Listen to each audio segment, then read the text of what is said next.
Could someone be so kind as to close that back door? And we'll get this meeting started. Thank you. Thank you, Mr. Chairman, members of the commission. Let me call the meeting to order first. Let's go. I have with the Get to the attorneys point. with the attorney sitting there. Good morning, and we'll call to order the meeting of the Regional Transportation Commission of Southern Nevada. Ms. Quigley. Thank you, Mr. Chairman, members of the commission. Your first item is to conduct your first citizens participation period. It's the first time set aside for public comment. Those wishing to speak on a posted agenda item, now is your opportunity.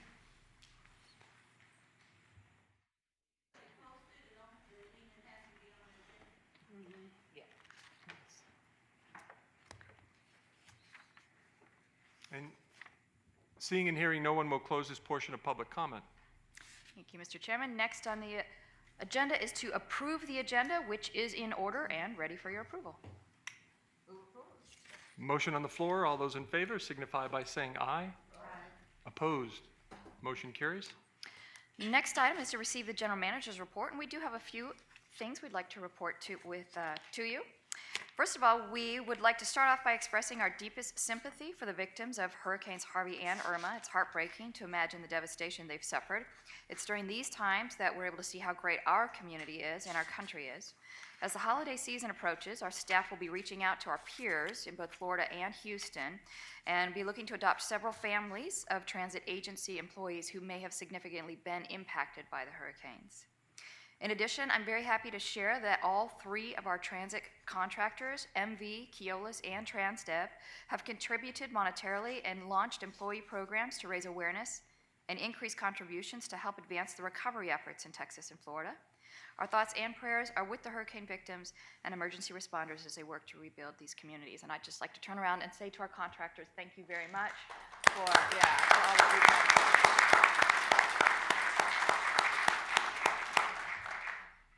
We have some recognitions today as well. We would like to recognize our drivers regularly. We'd like to first recognize an outstanding driver from Keolis. Is Mark Anderson with us today? Oh, nope, actually, guess what? It says, unfortunately, Mr. Anderson couldn't join us today, but his supervisor, Andre de los Rios, is here to accept the award on his behalf. So, Andre, can you come down?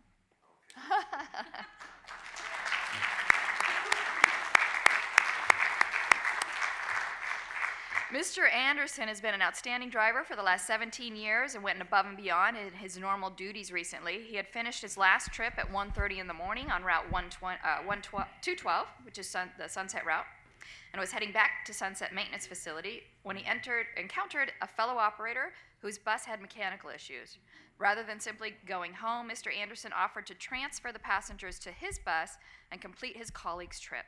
He drove an hour past his scheduled shift to avoid leaving customers stranded. His exemplary customer service deserves recognition, so please join me in congratulating our Mark Anderson through his surrogate, Mr. Andre Delos. Thank you for accepting. Thank you. On behalf of Mark, I'll let him know about this. I'll hand it personally. Thank you.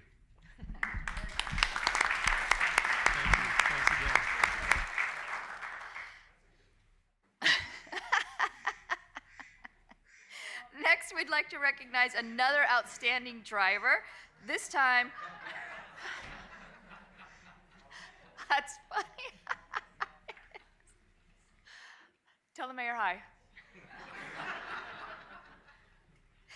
Next, we'd like to recognize another outstanding driver, this time from MV Transportation. Do we have Richard Rutecki with us?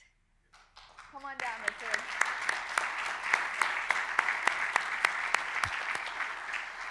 Richard's been a driver since 2005 and is part of the 1 Million Mile Club. He currently operates routes 203, 120, and 121 and provides outstanding customer service to our passengers.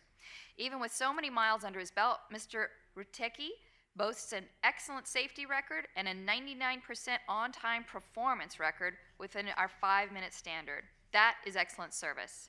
So again, let's thank Mr. Richard Rutecki.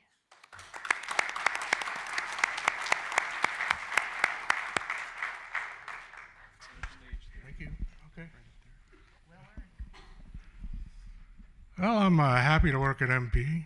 It's a great working environment, and I'm glad I made that choice. To the RTC commissioners, we're proud to have grown with the city, and through your vision, let's continue on to greatness. Thank you. I'm honored.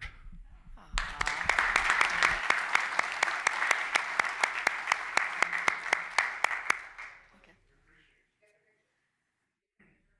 I did. Okay. Yeah. All right. Oh. All right.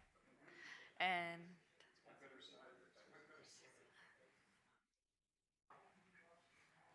yeah.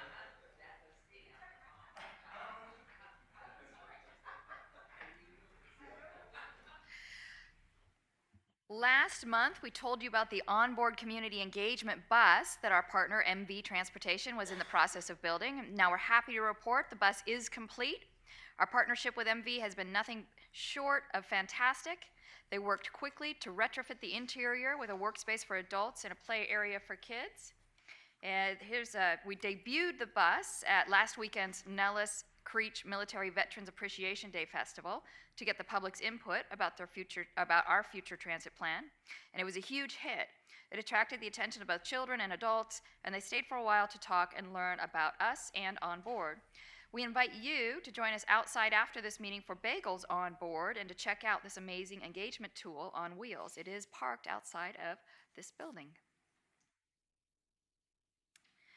We're also very proud about this next item, and Robert McGuire, the Regional Transportation Security Inspector with the Transportation Security Administration, or the TSA, is here today to present the RTC with a very prestigious award.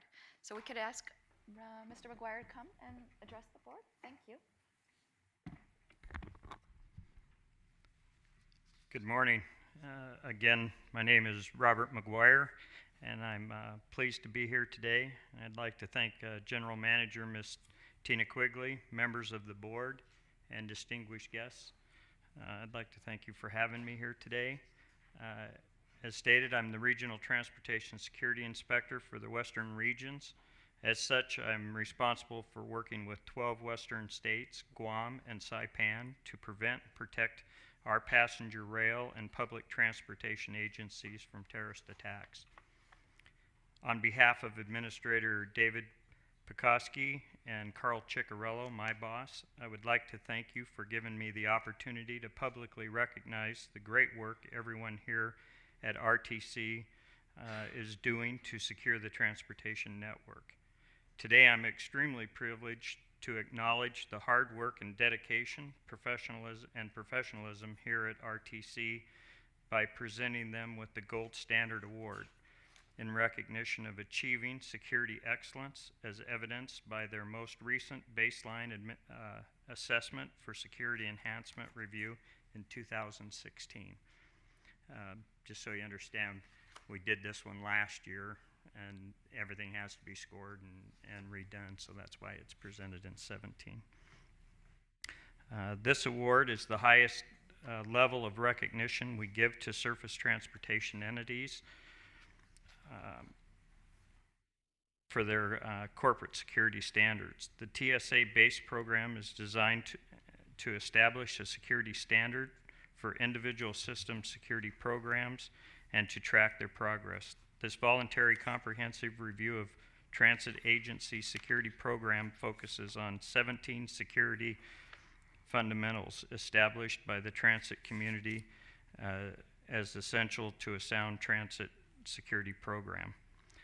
BASE is aimed at meeting the requirements of the 9/11 Act, which directs TSA to work with industry to address vulnerabilities throughout their security program.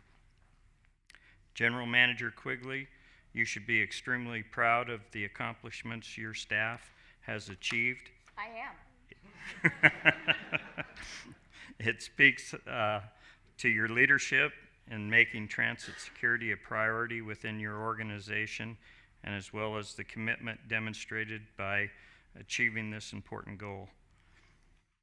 As all good leaders know, the people who truly deserve that thanks for a job well done are those devoted to the mission and who preserve on our behalf. Again, thank you for the faithful contributions toward enhancing your agency's security program. So at this time, I'd like to ask TSA Las Vegas, Nevada Surface Team to join me with General Manager Quigley for the presentation of the plaque. Yeah, so why don't we have you come up, we'd like to do photos, if we could, of the commission receiving it as well. Okay. And if I could have our Senior Director of Human Resources, Safety and Security, Tamara Williams, come down as well. She's the one who really deserves it.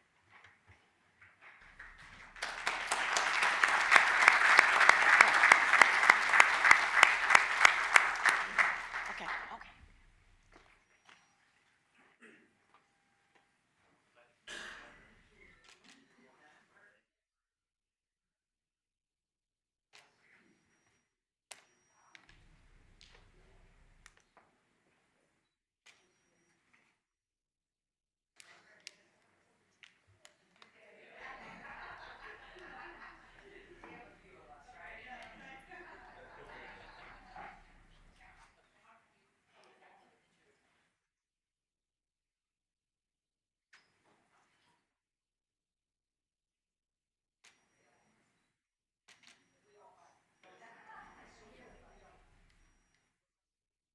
Okay, can I get everybody to squeeze in some more?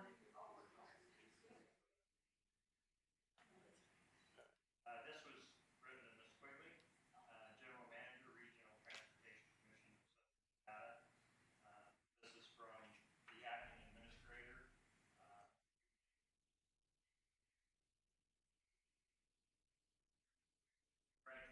Congratulations on Gold Standard Award.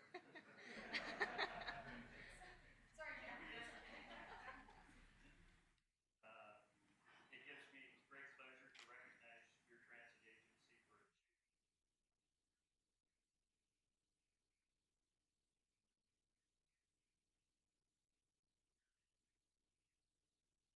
Transportation Security Administration, developed based to support our strategic goal of awareness, enhancing prevention and protection,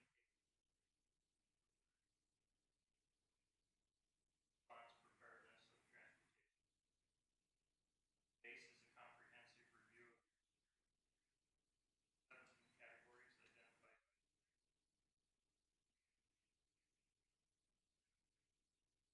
identified by your system, high scores across all categories. We consider the caliber of performance special attention.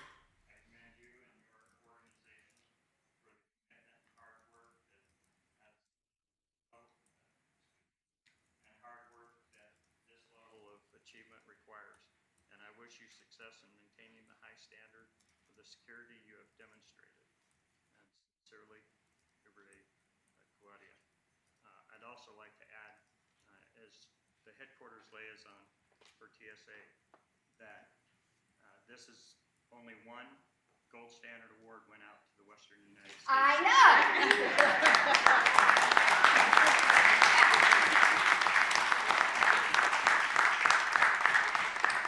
So as the regional security inspector, it really gives me a great honor and privilege to present you with the letter from the acting director and the gold standard award packet. So Thank you.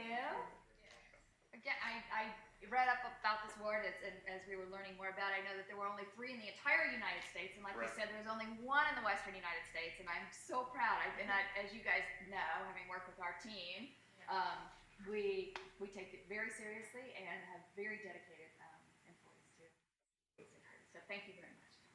thank you.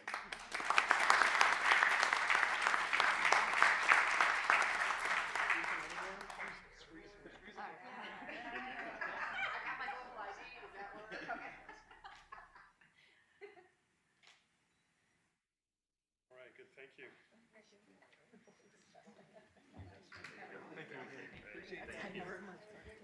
Thank you so much for supporting. I'd like to say thank you, and we appreciate receiving this award, but I would be remiss not to acknowledge, and special thanks to the RTC Safety and Security Team.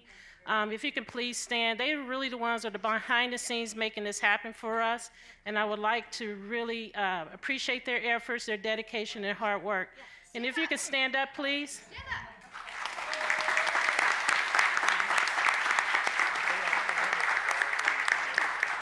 Thank you.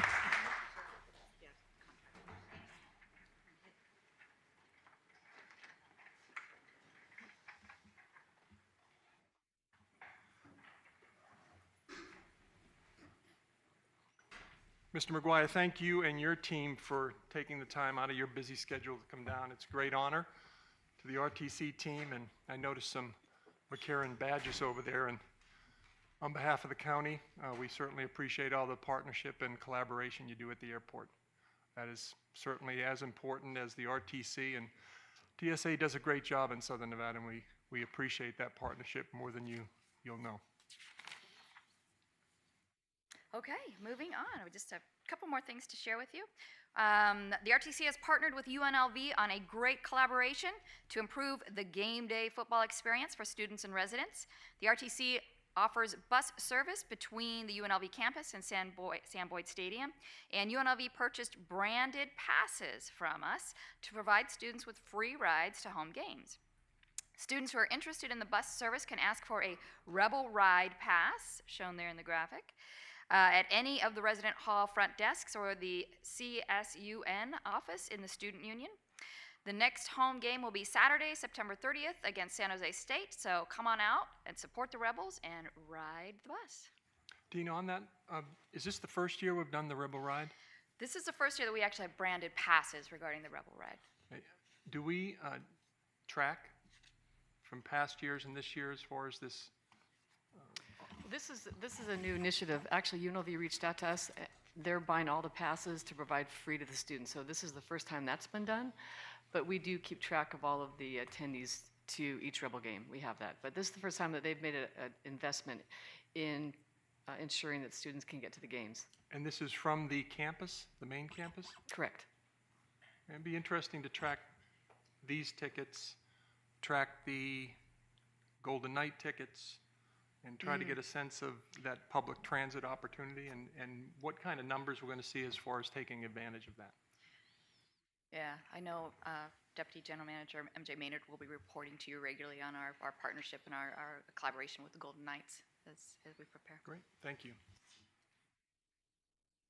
Last item, in partnership with the Howard Hughes Corporation, we recently finished construction of a new transit facility in front of the new Vegas Golden Knights practice facility and across from downtown Summerlin. Similar to the UNLV Transit Center, it features an open plaza, shaded canopies, benches, bike racks, and landscaping.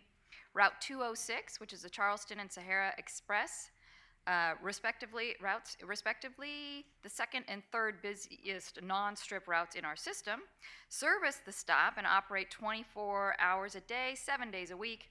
It's rare for two frequent service routes to meet at a shared layover, and this new facility helps increase our operational efficiency.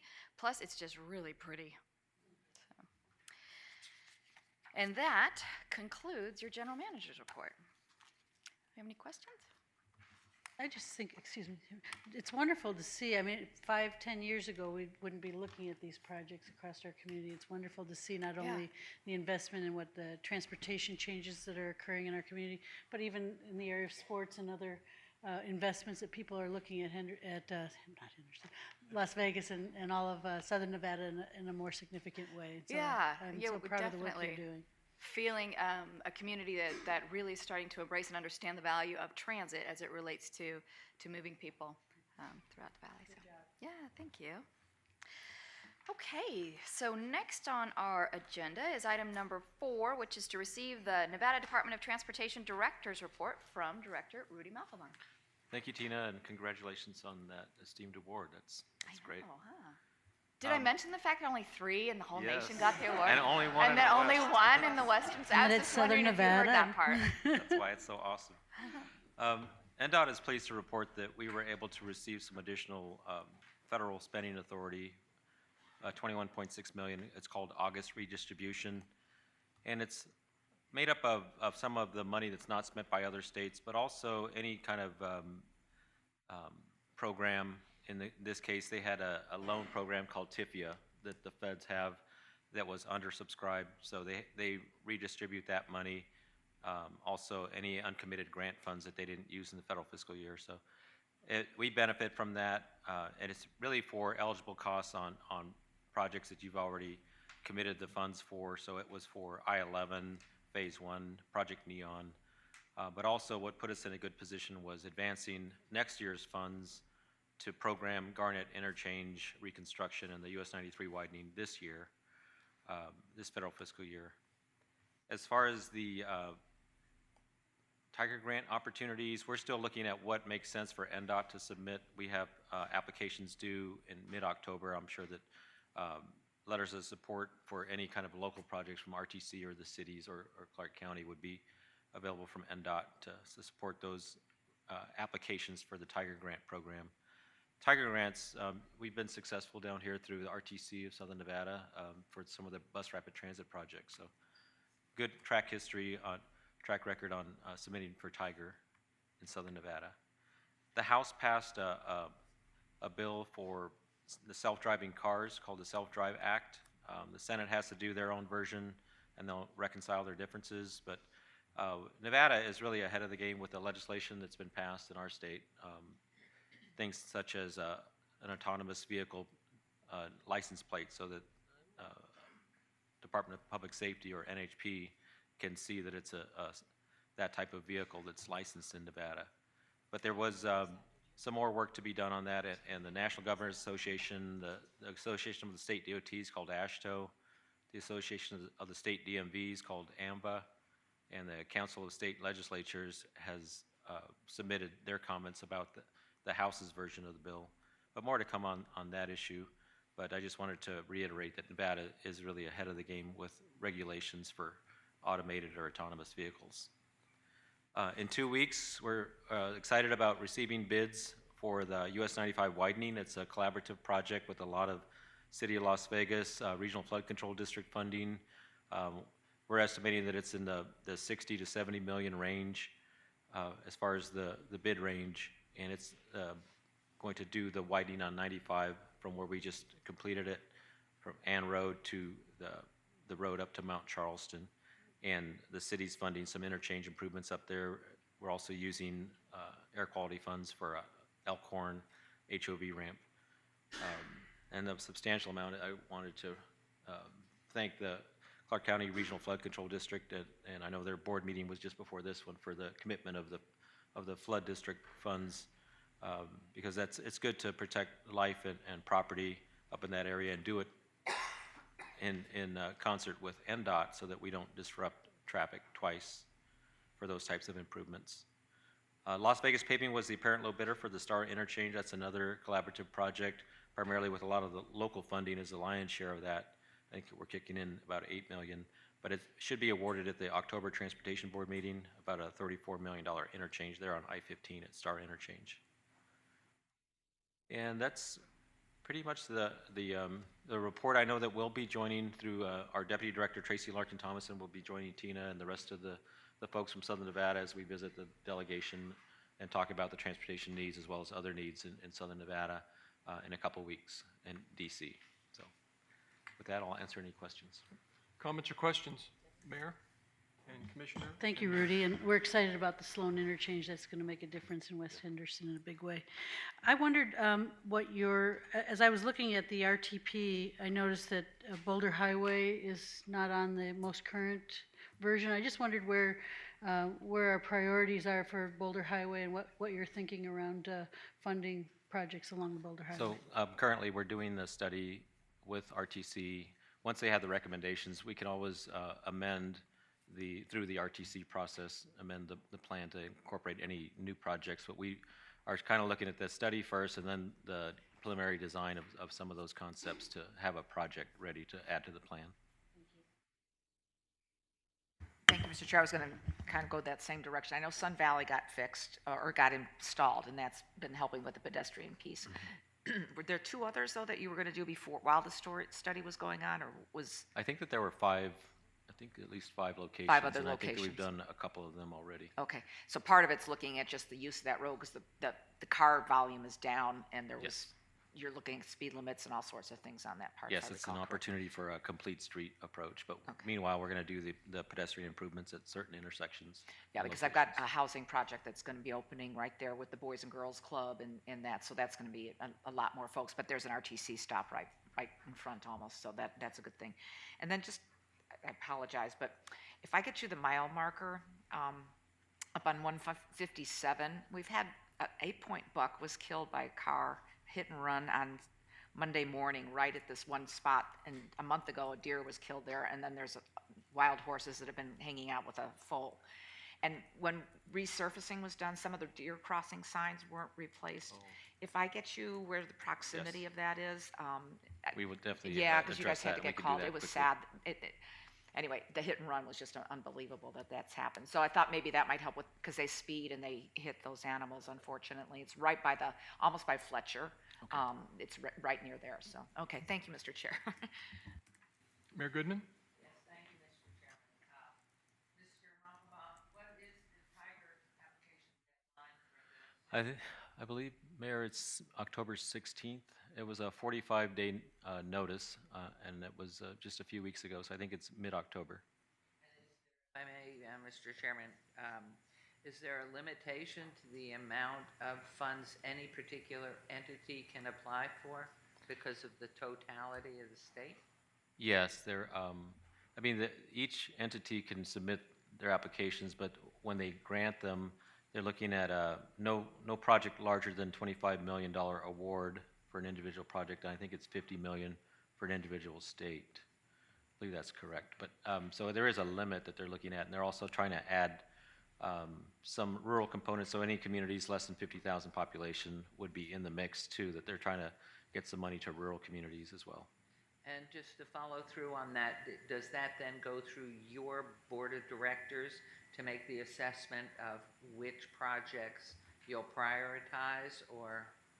No, the grants go directly to USDOT, but typically we're asked to submit a letter of recommendation. Since it's such a short turnaround time, we normally advocate at the governor's office if you want a letter from the governor, but we issue one from the Department of Transportation ourselves. Thank For you very support. much. Thank you. Thank you, Rudy. That brings us to our consent agenda, which is made up of items 5 through 52 and may be taken in one motion.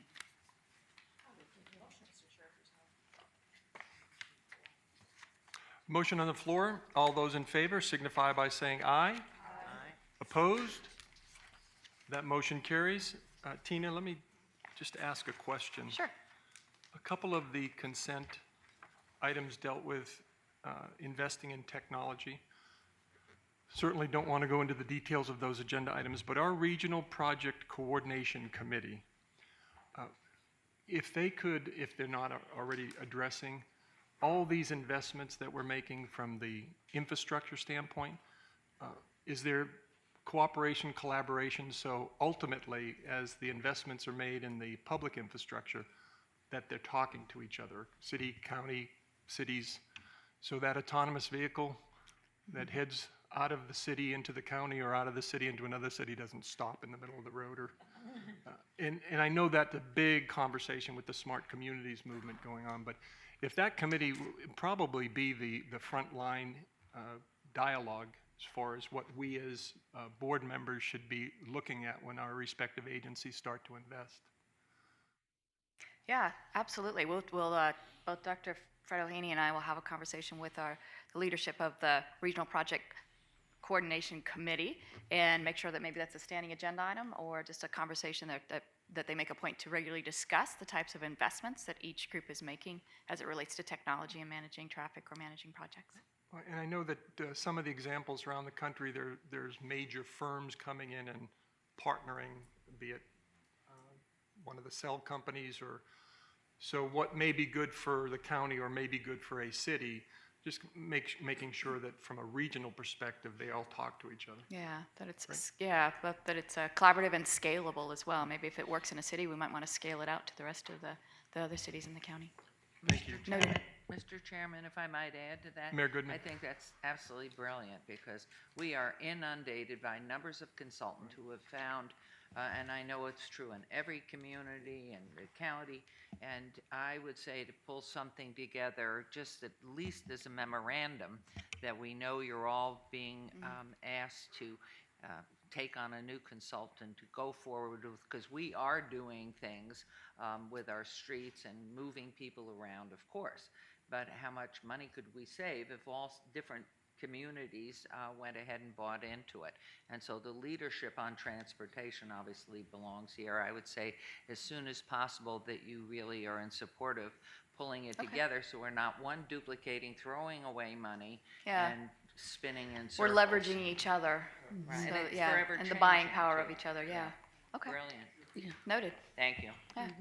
I agree. I agree, and I think also probably conducting some sort of an inventory to really understand what each of the communities is already doing, because there may be many things that are underway, and how do those interface. And I know we had a conversation yesterday where at a conference, Tina spoke about her frustration coming to one of the lights in Henderson and having all 4 lights turning red, and then there was a speaker that came on that said emergency vehicle. Emergency vehicle We actually have approaching, yeah. something, yeah, no. We actually have something set up in Henderson where we trigger lights for our fire response and police response, so it will shut an intersection down if an emergency vehicle needs to respond, which also speaks to our emergency response time in our community as well. So, and she So was that is a great example of something the city of Henderson is experimenting with, and that might be scalable eventually to the rest of the cities as the county as well. And likewise, there's a lot going on in the city that will eventually hopefully be scalable as well to the rest of the cities in the county. So Thank you. Thank you. And with that, that brings us to item number 53, which actually at this point we can pull. We do not have any items of discussion for closed-door legal purposes, which brings us to item number 54, which is to conduct your last citizens participation period. This is the second time set aside for public comment. I do have a card. Gabriel DeChiara, if you could come down.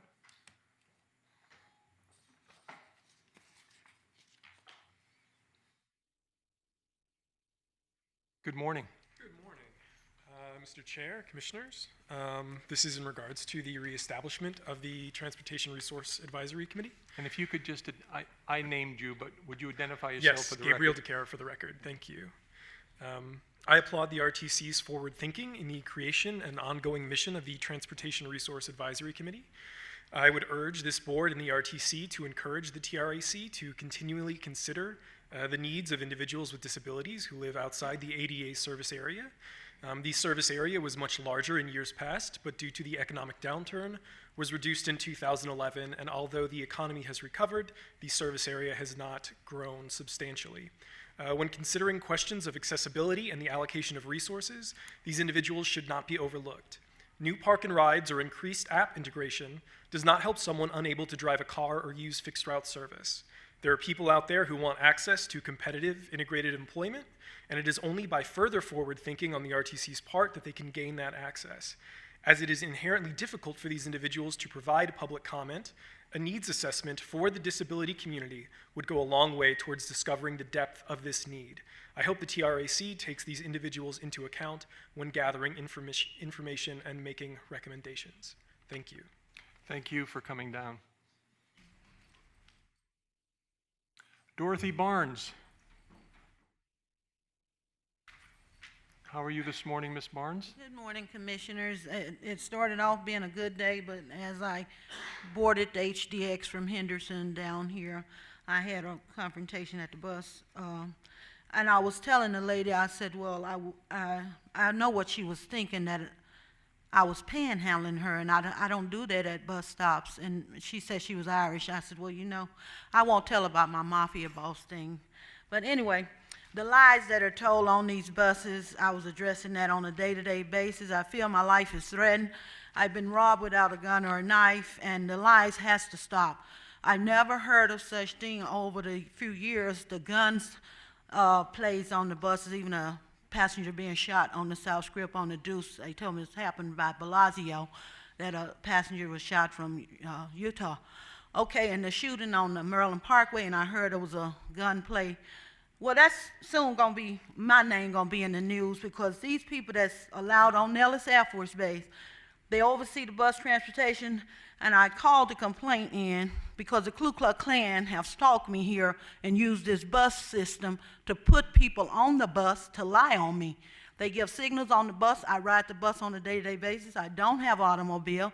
My license have been suspended, so I'm disabled. I have an injured knee and an injured foot. I can't ride a bike that much, and I can't afford a Harley Davidson right now.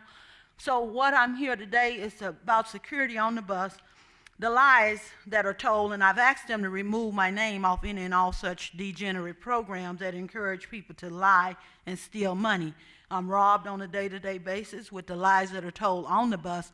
And I know you all probably don't know, because you all probably have cars. You don't have to ride the bus. And if they see you all, they know your face. They won't lie on you all like they're doing me. But I've asked the people on Nellis, Gwendolyn Mabry, Joseph Thayer Burton, and some little girl they call Red. She's married to an Italian guy. I've asked them to stop letting those people out there on that military base over me to conspire. I hear they work for the Ku Klux Klan. If Gwendolyn Mabry and Joseph Thayer Burton will come forward and bring their entourage and explain to you all what they're doing with your bus system, because they're putting my life on the line. I have to ride the bus. I don't have any other form of transportation. I don't have a lot of money for, Uber or cab or Lyft. So I have to ride the bus to get where I have to go. And I asked them to stop using the bus, the transportation, because when 9/11 happened, no doubt there were so many lies into the CIA. Of course, we had 4 airplanes hijacked. Will they start hijacking your buses? Will they start putting a gun on the drivers, making them drive them to other cities? Are the buses secure enough where they won't be able to get 4 out of town with them? That's what my concern is today. Will 9/11 happen, but not with airplanes, with your bus system, with these racket runners? Thank you. Thank you for your comments. Anyone else wishing to speak to the board? Mr. Chairman, I'd just like to ask if perhaps we could do a survey, as the gentleman suggested, of those who are disabled and in need. I don't know if you've done one recently or what, but if you could, every once in a while I get a call, but I haven't had many calls in that area, so I wondered if we do have a need, if we could follow through, as he mentioned, with a survey of needs for those who are disabled.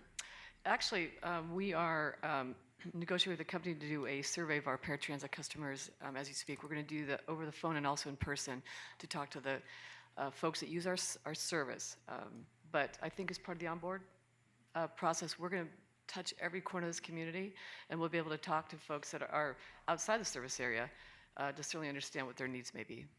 So even if someone is not using your services now, you will contact the individual, or you'll try and contact all those to find out if they have needs. Because if you just do the ones who are doing the service now, that isn't going to handle the problem, right? I'm just hoping the gentleman back there has been able to hear that you are doing that. Yes, So- I've actually met with Mr. DeCara. I love his passion, and he's real smart, very concerned. We've had some great discussions about the onboard survey and the fact that we'll have the opportunity to engage the entire community, and that includes those that live outside the service area. Sometimes the services you provide are the only services outside of their place of dwelling, that they get out and meet other people, and these are things you need. Thank you. Commissioner. Thank you, and I do want to thank Mr. DiChiara and MJ for meeting. I put them together because there were some issues, and I know that the chairman has also spoken with them. When we did the cuts, we shrunk back to what our requirement was during the budget cuts in 2011.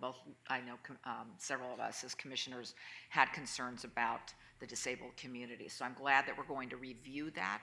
But I would echo what Lois is talking about, and that is make sure we're talking to those outside the area so we know what their needs are, because I think we need to begin to expand as our income starts to to come in a different way. And I would also involve, it's not always just Opportunity Village. There's other organizations that take care and work directly with our disabled community, such as Nevada PEP, but there are many others out there, and so I want to make sure that we involve them in that. So Right. whether our committee includes individuals those ways as well, then that would be, I would echo what Lois had brought up. Noted, thank you. Anyone else wishing to speak to the board? Congratulations again to our award winners today. Woohoo! Thank you to our partners at TSA. Yeah, and thank you. Thank you all for attending. This meeting is adjourned.